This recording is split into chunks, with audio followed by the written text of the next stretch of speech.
Assalamualaikum warahmatullahi wabarakatuh. Halo semuanya, perkenalkan saya Nafila Salat Sartia dengan NIM 250810101040 dari Fakultas Ekonomi dan Bisnis Program Studi Ekonomi Pembangunan. Pada kesempatan kali ini saya akan memaparkan materi ujian tengah semester mata kuliah Umum Bahasa Indonesia yang dibimbing oleh Bapak Dr. Parto, MPD.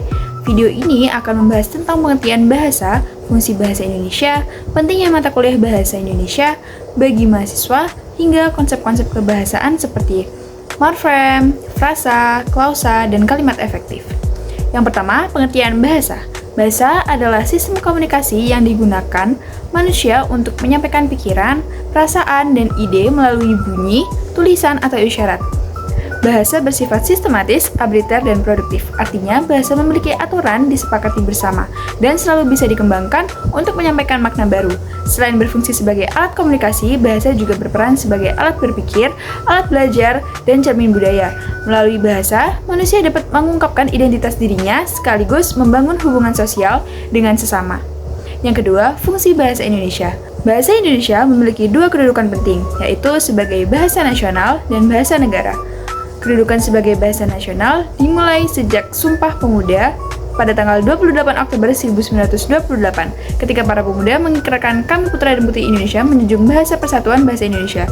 Sebagai bahasa nasional, bahasa Indonesia berfungsi sebagai 1. Lambang kebanggaan nasional yang mencerminkan jati diri bangsa. 2. Lambang identitas nasional yang membedakan bangsa Indonesia dari bangsa lain. 3. Alat pemersatu berbagai suku bangsa di tengah keberagaman bahasa daerah. Dan yang terakhir, alat perhubungan antar budaya dan antar daerah yang memungkinkan komunikasi lintas wilayah. Sementara itu, sejak 18 Agustus 1945, bahasa Indonesia juga berkedudukan sebagai bahasa negara, sebagaimana tercantum dalam pasal 36 UUD 1945 dalam kedudukannya sebagai bahasa negara.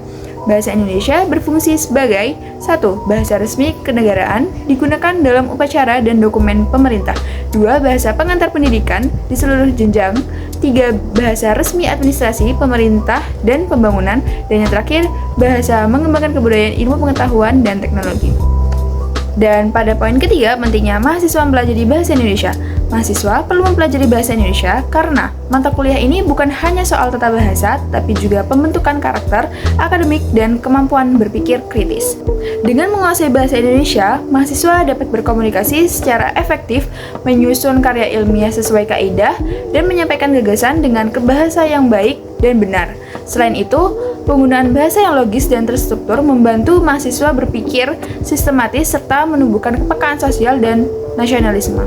Jadi, mata kuliah Bahasa Indonesia bukan hanya membahas teori, tetapi juga membentuk pribadi yang cerdas, santun, dan berkarakter. Pada poin keempat, bahasa Indonesia yang baik dan benar. Apa sih bahasa Indonesia yang baik dan benar? Bahasa Indonesia yang baik adalah bahasa yang sesuai dengan situasi dan lawan bicara. Sedangkan bahasa yang benar adalah bahasa yang sesuai dengan kaidah tata bahasa baku, termasuk ejaan dan struktur kalimat. Keduanya perlu berjalan bersama sehingga terbentuk bahasa yang baik dan benar. Artinya sesuai aturan sekaligus tepat konteksnya. Contohnya dalam situasi santai. Nanti malam jadi nonton nggak?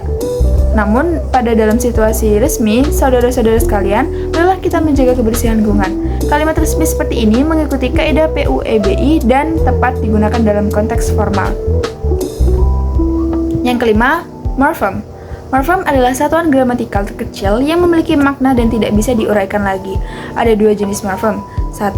Morfem bebas, yaitu morfem yang bisa berdiri sendiri seperti rumah, makan, atau buku. Dan yang kedua, morfem terikat, yaitu morfem yang harus menempel pada morfem lain agar bermakna, misalnya aulan me atau akhiran kan. Fungsi morfem sendiri terbagi menjadi morfem leksikal yang memiliki makna konkret seperti kata ikan atau buku.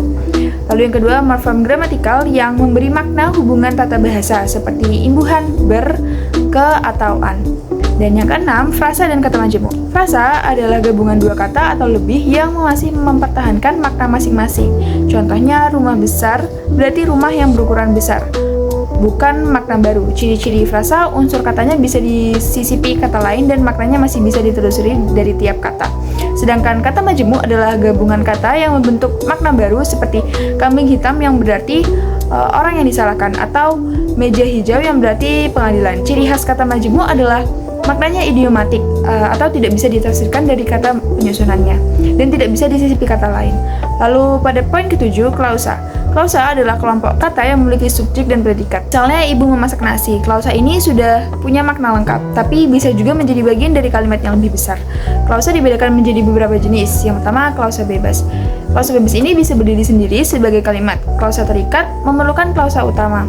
Misalnya, karena hujan deras. Selain itu, berdasarkan predikatnya ada klausa verba atau predikatnya kata kerja, klausa nomina, predikat kata benda, klausa adjektif kata sifat, hingga klausa adverbia, yaitu kata keterangan. Semua ini membentuk dasar dalam penyusunan kalimat yang lengkap dan bermakna. Lalu pada poin ke-8, kalimat efektif. Kalimat efektif adalah kalimat yang mampu menyampaikan gagasan dengan jelas, tepat, dan mudah dipahami pembaca. Menurut Spinoza pada tahun 2008, kalimat efektif memiliki beberapa syarat, yaitu yang pertama, kesatuan. Hanya mengandung satu ide pokok.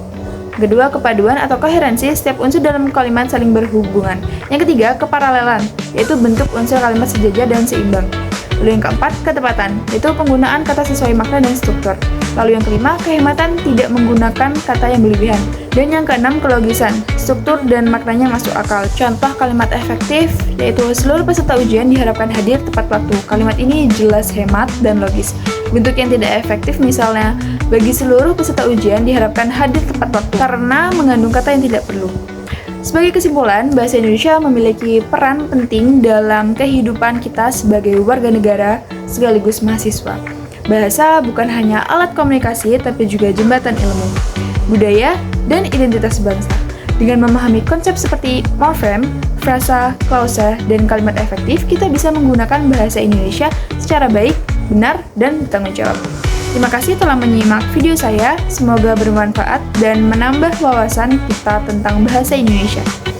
Kurang lebihnya mohon maaf, wassalamualaikum warahmatullahi wabarakatuh.